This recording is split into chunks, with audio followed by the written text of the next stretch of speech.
Assalamualaikum warahmatullahi wabarakatuh. Kepada yang terhormat Ibu Tutor Mata Kuliah Pancasila Ibu Desi Maika Lubis. Perkenalkan, saya Devi Desuti dari Prodi Manajemen UTU PJJ Semarang. Dan tugas kali ini saya akan memaparkan tentang sejarah lahirnya Pancasila. Yang pertama saya akan membahas tentang BPUPK. Terbentuknya BPUPK yang diinisiasi 29 April 1945 tetapi melakukan upacara pembukaan pada tanggal 28 Mei 1945. BPUPK beranggotakan 67 orang, terdiri dari 60 tokoh pergerakan nasional Indonesia dan 7 orang Jepang. Diketuai oleh Dr. Rajiman Wadiyodiningrat dengan Wakil Suroso dan Ichi Bangase Yoshio. Badan ini bertujuan mempersiapkan kemerdekaan Indonesia. Sidang pertama BPUPK yang pertama dimulai pada tanggal 29 Mei sampai dengan 1 Juni 1945 yang menguraikan berbagai hal tentang konsep negara, masyarakat, pemerintahan, serta hal-hal yang berkaitan dengan posisi bangsa Indonesia terkait dengan bangsa lain serta arah bangsa Indonesia untuk merdeka. Nah, pada tanggal 29 Mei 1945 dimulai sidang perumusan dasar-dasar Indonesia. Pidato yang diucapkan para anggota BPUPK dalam sidang itu selengkapnya tidak diketahui. Yang terlihat hanya ada 3 teks pidato yang dikemukakan oleh Muhammad Yamin, Supomo, dan Soekarno. Dasar negara yang diusulkan oleh Supomo yaitu persatuan, kekeluargaan, keseimbangan lahir dan batin, musyawarah, dan keadilan. Kemudian dasar negara yang diusulkan oleh Muhammad Yamin yaitu perikebangsaan, perikemanusiaan, periketuhanan, perikerakyatan, dan kesejahteraan rakyat. Dasar negara yang diusulkan oleh Soekarno yaitu kebangsaan Indonesia atau nasionalisme, perikemanusiaan atau internasionalisme, mufakat atau demokrasi, kesejahteraan sosial, dan ketuhanan yang Maha Esa. 5 dasar tersebut kemudian Soekarno menyebutkan sebagai Pancasila, dari kata panca yang berarti 5 dan sila berarti asas atau dasar. Setelah pidato Soekarno selesai pada sidang pertama BPUPK, kemudian dibentuklah panitia kecil ya, atau disebut dengan panitia 9, bertugas untuk mengelola usulan dari para anggota BPUPK. Panitia 9 dibentuk oleh BPUPK pada tanggal 1 Juni 1945 yang diketuai oleh Soekarno yang beranggotakan 9 orang. Pada 22 Juni 1945, Panitia 9 mengadakan rapat dan menghasilkan Piagam Jakarta atau Jakarta Charter yang nantinya akan menjadikan dasar negara Indonesia. Bunyi dari Piagam Jakarta yaitu, kemudian Soekarno mengatakan bahwa ketuhanan dengan kewajiban menjalankan syariat Islam bagi para pemeluk-pemeluknya merupakan jalan tengah yang diambil akibat perbedaan pendapat antara golongan Islam dan kebangsaan. Kemudian banyak yang protes dari pihak lain yang tidak beragama Islam. Akhirnya untuk menjaga persatuan dan keutuhan seluruh wilayah Indonesia, maka kalimat tersebut dihapus dan kemudian diganti dengan kalimat ketuhanan yang Maha Esa. Ada di Pancasila dan pembukaan UUD 1945. Sidang kedua BPUPK dimulai pada 10-17 Juli 1945. Sidang tersebut terdiri dari beberapa sesi dan bagian. Nah, inilah rincian mengenai sidang BPUPK. Sidang BPUPK kedua ini juga berhasil menentukan beberapa rumusan yaitu rancangan Undang-Undang Dasar yaitu sebagai Undang-Undang Dasar Hukum Dasar Negara Indonesia Merdeka, pembukaan UUD dan pernyataan kemerdekaan. Hal tersebut menandai selesainya tugas BPUPK dan kemudian dibubarkan pada tanggal 7 Agustus 1945. Selanjutnya ada pembentukan PPKI.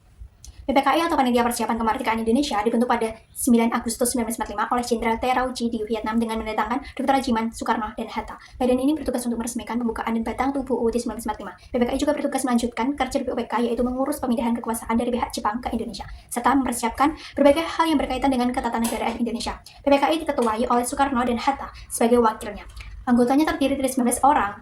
Anggota tersebut kemudian ditambah lagi 1 orang penasehat dan 5 orang anggota. Setelah pembentukan PPKI tidak langsung bekerja karena beberapa peristiwa politik yang terjadi yaitu adanya golongan muda Indonesia yang mendesak untuk segera memerdekakan Indonesia. Rapat PPKI yang awalnya dijadwalkan pada tanggal 16 Agustus 1945 batal karena peristiwa Rengas Dengklok, sebuah upaya pengamanan Soekarno dan Hatta oleh para pemuda dari pengaruh Jepang. Setelah mencapai kesepakatan dengan para pemuda Soekarno dan Hatta pun diperbolehkan kembali ke Jakarta. Keesokan harinya kemerdekaan Indonesia diproklamasikan yaitu pada tanggal 17 Agustus 1945 di Jalan Pegangsaan Timur, Jakarta. PPKI bersidang untuk pertama kalinya pada tanggal 18 Agustus 1945 di Gedung Kominfo, Jalan Pejabon nomor 2. Nah, ada pun 7 pokok materi dalam sidang PPKI antara lain pidato proklamasi, pengesahan pembukaan UUD 1945, pengesahan batang tubuh UUD 1945, pengangkatan presiden dan wakil presiden, pembentukan Komite Nasional Indonesia Pusat, pembentukan Badan Penolong Keluarga Korban Perang dan Badan Keamanan Rakyat, acara Komite Nasional dan Partai Nasional. Nah, ini adalah nilai Pancasila yang tercermin dari peristiwa tersebut. Ada nilai persatuan dan kesatuan yang berada di sila ketiga terlihat sangat kuat dalam peristiwa pengubahan kalimat sila pertama pada Piagam Jakarta oleh PPKI untuk merangkul seluruh rakyat Indonesia dari berbagai latar belakang agama. Nah, ada nilai musyawarah dan mufakat pada sila keempat. Seluruh proses perumusan di BPUPK dan PPKI dilakukan melalui sidang, diskusi, dan debat yang sehat, bukan dengan pemaksaan kehendak. Nah, ada pun nilai toleransi dan kebangsaan. Para pendiri bangsa menunjukkan sikap toleransi tinggi antara golongan Islam dan golongan kebangsaan, serta menghargai pendapat orang lain demi kepentingan bersama. Dan juga ada nilai rela berkorban. Tokoh-tokoh Islam dalam PPKI rela mengubah sila pertama pada Piagam Jakarta demi persatuan bangsa dan menunjukkan pengorbanan kepentingan golongan. Dan yang terakhir ada nilai kemanusiaan dan keadilan pada sila ke-2 dan ke-5. Kesadaran untuk merumuskan dasar negara yang adil dan beradab, menjunjung tinggi harkat martabat manusia Indonesia.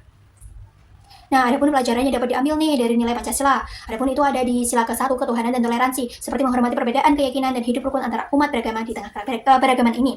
Adapun kemanusiaan dan empati, sila kedua, mengembangkan sikap peduli, adil dan beradab dalam interaksi sosial. Persatuan dan nasionalisme terkandung di sila ketiga, yaitu menjaga persatuan, mencintai produk dalam negeri, dan merawat kebudayaan nasional. Demokrasi dan musyawarah pada sila keempat, mengutamakan musyawarah dan menghargai pendapat orang lain dalam pengambilan keputusan.